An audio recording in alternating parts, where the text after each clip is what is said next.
जय हिंद दोस्तों। तो जैसा कि आपको पता है कि हाल ही में एसएससी ने दिल्ली पुलिस कांस्टेबल की जो वैकेंसी निकाली है उसके सिलसिले में आज की वीडियो में हम बात करेंगे। तो ये जो पीडीएफ मैंने निकाला है कि www.sarkariresult.com की जो वेबसाइट है वहाँ से ये पीडीएफ निकाला है, वहीं से मैं सारी जानकारी आपको दे रहा हूँ। वहीं से निकाल के जो जानकारी सरकार के द्वारा दी गई है उसी को मैं इस वीडियो में समझाने का प्रयास करूँगा।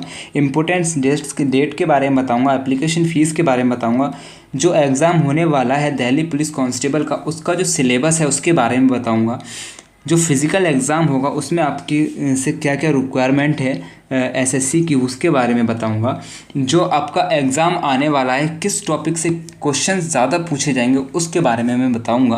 पार्ट 2 भी आ सकता है या फिर इसी वीडियो में मैं सारा कुछ करा भी सकता हूं। ठीक है, अगर वीडियो ज़्यादा लंबा नहीं हुआ तो इसी वीडियो में सारी चीज़ें कवर करा दूंगा, और अगर लंबा होता है तो मैं पार्ट 2 आपके लिए लेके आऊँगा। और एक छोटी सी बात हो, जैसे कि आपको जो सिलेबस है जो एसएससी सीजीएल का, मतलब कि जो एसएससी जो एग्ज़ाम करा रहा है दिल्ली पुलिस कांस्टेबल का, इसमें जो आपसे एग्ज़ाम में क्वेश्चन पूछे जाएंगे हिस्ट्री से, ज्योग्राफी से, पॉलिटिकल साइंस से, इंडियन पॉलिटी से, इंडियन इकोनॉमी से जो आपसे क्वेश्चन पूछे जाएंगे, जीएस रीजनिंग से जो भी क्वेश्चन पूछे जाएंगे उन क्वेश्चंस का प्रैक्टिस सेट में इसी चैनल पे अपलोड करूँगा। इसी पे पूछेंगे, सब बहुत बेहतरीन तरीके से सारी प्रैक्टिस आपकी कराएंगे। तो चैनल को सब्सक्राइब कर लेना अगर आपने दिल्ली पुलिस कांस्टेबल का फॉर्म भरा है, या फिर अगले साल या फिर अगले मंथ किसी कॉम्पिटिटिव एग्ज़ाम का फॉर्म भरने वाले हैं, या फिर कॉम्पिटिटिव एग्ज़ाम की प्रिपरेशन करते हैं, कर रहे हैं, करने वाले हैं। अगर है तो आप इस चैनल को सब्सक्राइब कर लेना। गारंटी के साथ बोल रहा हूँ, चैनल से फ़ायदा ना मिले तो अनसब्सक्राइब कर देना। ठीक है, तो सबसे पहले जान लेते हैं कि इम्पोर्टेंट डेट्स के बारे में। जो दिल्ली पुलिस कांस्टेबल का जो फॉर्म निकला उसकी इम्पोर्टेंट डेट्स के बारे में सबसे पहले यहाँ पे हम जान लेते हैं। तो एप्लीकेशन बिगन हुई थी, यानी कि एप्लीकेशन फॉर्म जो शुरू हुआ था वो हुआ था 1 सितंबर से। लास्ट डेट थी 30 सितंबर तक, सुबह के 11 बजे तक लास्ट डेट है फॉर्म फिल करने की। और पे फीस ऑनलाइन, यानी कि ऑनलाइन फ़ीस पे करने की जो लास्ट डेट है वो है 30 सितंबर तक। ठीक है, 30 सितंबर तक आप इसकी फ़ीस पे कर सकते हैं। और करेक्शन जो डेट है वो है 3 से 4 अक्टूबर इसकी करेक्शन डेट बताई गई है। और जो आपका एग्ज़ाम एसएससी कराएगा वो 14 नवंबर से लेकर 5 दिसंबर के बीच में कभी भी एग्ज़ाम करा सकता है। तो ये इसकी इम्पोर्टेंट डेट्स हो गई हैं। और ठीक है, एप्लीकेशन फ़ीस के बारे में हम यहाँ पे जान लेते हैं, बहुत इंपॉर्टेंट है ये चीज़। जनरल ओबीसी और ईडब्ल्यूएस के लिए ईडब्ल्यू से जो है 100 रुपये चार्ज किया जाएगा। ठीक है, कितना रुपये चार्ज किया जाएगा? 100 रुपये चार्ज किया जाएगा। और एससी और एसटी से कोई पैसा यहाँ पे नहीं लिया जाएगा। ठीक है, एप्लीकेशन फ़ीस का ये है बॉयज़ के लिए। ठीक है, बॉयज़ के लिए बताया गया है। ऑल कैटेगरी गर्ल, यानी कि एससी हो, ओबीसी हो, जनरल हो, गर्ल्स से कोई फ़ीस यहाँ पे नहीं ली जाएगी। ठीक है, और देखिए करेक्शन चार्ज जो रहेगा, यानी कि आपने फॉर्म भर दिया है, एप्लीकेशन फॉर्म भर दिया है, लेकिन उसमें कोई मिस्टेक हो गई है तो आप उसको पहली बार जो करेक्शन कराएंगे तो आपसे सरकार 200 रुपये चार्ज करेगा। और सेकंड टाइम उसको करेक्शन कराएंगे तो उसमें 500 रुपये चार्ज करेगा। ठीक है, इसमें ऐसी कोई बात नहीं कि आपको समझ में ना आए। पे द एग्ज़ाम फ़ीस थ्रू, यानी कि आप जो एग्ज़ाम फ़ीस पे कर सकते हैं वो किसके थ्रू कर सकते हैं? डेबिट कार्ड के थ्रू कर सकते हैं, क्रेडिट कार्ड के थ्रू कर सकते हैं, नेट बैंकिंग के थ्रू कर सकते हैं। ठीक है, आशा करता हूँ समझ में आया होगा। ठीक है, अब देखिए इसमें एज लिमिट के बारे में जान लेते हैं। एज लिमिट कितनी होनी चाहिए? आपकी एज जो है 18 साल मिनिमम होनी चाहिए और 25 साल मैक्सिमम होनी चाहिए, 18 से 25। ठीक है, इसमें कुछ छूट भी मिलती है, वो आगे भी हम जान लेंगे। सारे स्टेप बाय स्टेप हम सारी चीज़ें करेंगे।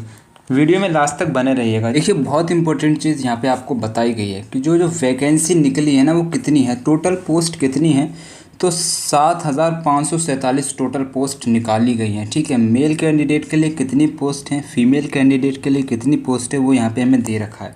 तो मेल कैंडिडेट के लिए 5056 टोटल पोस्ट दी गई हैं। फीमेल कैंडिडेट के लिए 2491 पोस्ट दी गई हैं। टोटल पोस्ट हो जाती हैं 7547 पोस्ट। ठीक है, और इसमें जो आपको रिक्वायरमेंट है, मतलब कि जो एलिजिबिलिटी है इस जॉब के लिए वो बताएं। देखिए आपका ना बोर्ड एग्ज़ाम, मतलब कि आपका 12th पास होना चाहिए, आप इंटरमीडिएट होने चाहिए भारत के किसी भी बोर्ड से, यूपी बोर्ड से, सीबीएसई बोर्ड से, किसी भी बोर्ड से। और यहाँ पे मेल कैंडिडेट के लिए एक चीज़ और देखने को मिलती है कि जो मेल कैंडिडेट है ना उसके पास LMV ड्राइविंग लाइसेंस होना चाहिए, यानी कि उसको कार चलाना आता हो। More detail will be read notification, यानी कि मोर डिटेल के लिए नोटिफिकेशन को पढ़ना पड़ेगा, जो कि मैं आपको स्टेप बाय स्टेप आगे समझा दूंगा। अब यहाँ पे बोल रहा है कि फिजिकल एलिजिबिलिटी डिटेल्स, यानी कि जो फिजिकल होगा ना उसमें आपसे क्या क्या मांग रहा है SSC। देखिए मेल और फीमेल दोनों कैंडिडेट के लिए है। सबसे पहले मेल के लिए हम जान लेते हैं। तो मेल की जो हाइट मांगी है 170 सेंटीमीटर हाइट मांगी है, 81 से 85 सेंटीमीटर का आपका चेस्ट मांगा है, और 30 साल तक के जो बॉयज़ हैं, जो मेल कैंडिडेट हैं, उनसे 1600 मीटर की रेस मांगी है, दौड़ मांगी है 6 मिनट में। ठीक है, 6 मिनट में उनको 1600 मीटर तक दौड़ना है। लॉन्ग जंप मांगी है 30 साल तक के युवाओं से 14 फीट तक की लॉन्ग जंप मांगी है, और हाई जंप मांगी है 3 फीट 9 इंच की। 3 फीट 9 इंच की हाई जंप मांगी है।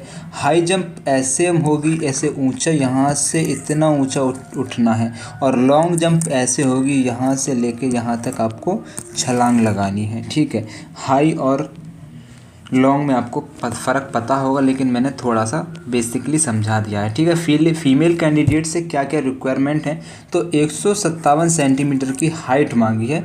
चेस्ट की यहाँ पे कोई रिक्वायरमेंट नहीं है। 30 साल तक की जो फीमेल कैंडिडेट हैं उनसे 1600 मीटर की रेस मांगी है, दौड़ मांगी है, लेकिन टाइम बढ़ा दिया है, 8 मिनट का यहाँ पे टाइम दे दिया गया है। और लॉन्ग जंप और हाई जंप में यहाँ पे थोड़ा कम कर दिया गया है।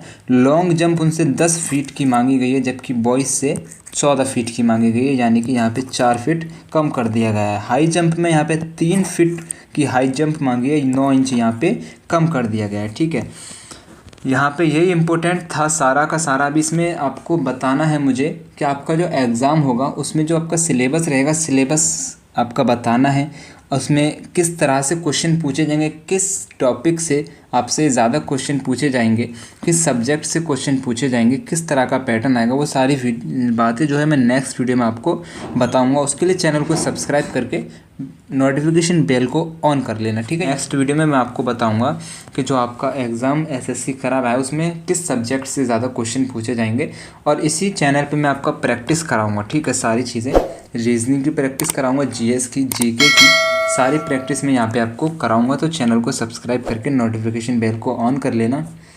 जय हिंद।